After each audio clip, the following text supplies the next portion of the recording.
jungkling mencintai, mudah beli mengingkari, ada sakit hati ini. Menangis setiap hari, mudah beli liu munyi, liu munyi ngobrol janji, jungkling mencintai. Halo teman-teman, saya ada pantun nih. Air beriak tanda tak dalam, air tenang seperti berlian. Izinkan saya ucapkan salam untuk para penonton sekalian. Assalamualaikum warahmatullahi wabarakatuh. Perkenalkan, nama saya Dian Famila Arum, bisa dipanggil Dian. Saya dari Prodi S1 PGSD Fakultas Keguruan dan Ilmu Pendidikan, Universitas Nahdlatul Ulama Surabaya.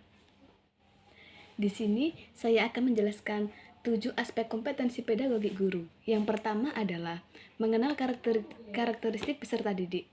Yang dimaksud mengenal karakteristik peserta didik adalah totalitas kemampuan dan perilaku yang ada pada pribadi mereka sebagai hasil dari interaksi antara pembawaan dengan lingkungan sosialnya, sehingga menentukan pola aktivitasnya dalam mewujudkan harapan dan meraih cita-cita. Yang kedua adalah menguasai teori belajar dan prinsip-prinsip pembelajaran.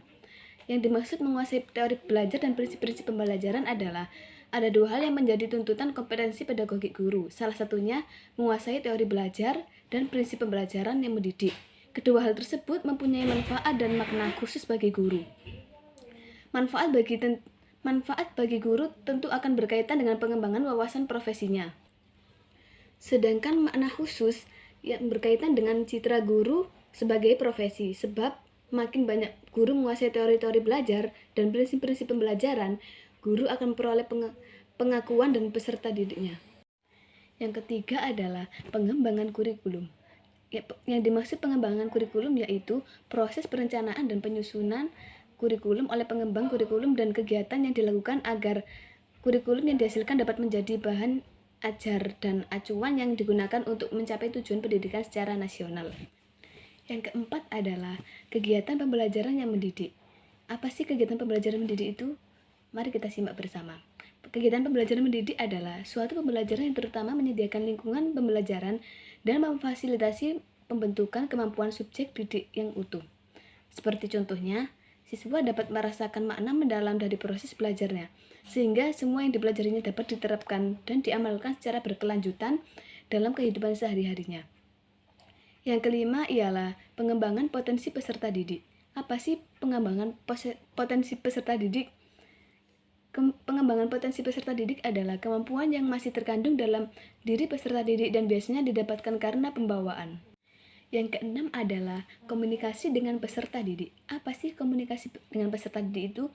Komunikasi dengan peserta didik adalah hubungan atau interaksi antara guru pendidik dengan peserta didik pada saat proses pembelajaran. Atau dengan istilah lain yaitu hubungan aktif 2 arah antara pendidik dengan peserta didik. Yang terakhir yaitu penilaian dan evaluasi.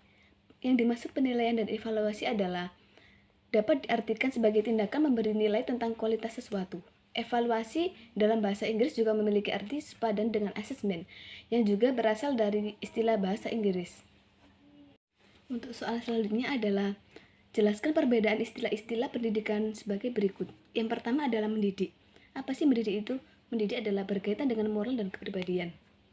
Yang kedua, mengajar.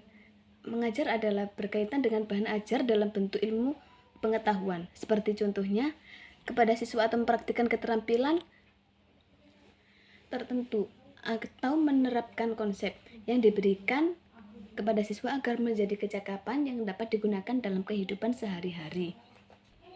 Yang ketiga adalah melatih. Melatih adalah berkaitan dengan keterampilan atau kecakapan hidup, seperti life skills. Yang keempat adalah membimbing. Membimbing adalah berkaitan dengan norma dan tata tertib. Ada sedikit motivasi nih buat kalian. Pendidikan adalah senjata paling ampuh yang bisa digunakan untuk mengubah dunia. Sebelum saya akhiri, saya memiliki sedikit pantun. Burung dara, burung cendrawasih, jari dulu di Papua. Cukup sekian, terima kasih. Semoga bermanfaat untuk kita semua. Apabila ada salah kata, saya mohon maaf yang sebesar-besarnya. Wassalamualaikum warahmatullahi wabarakatuh. Dadah.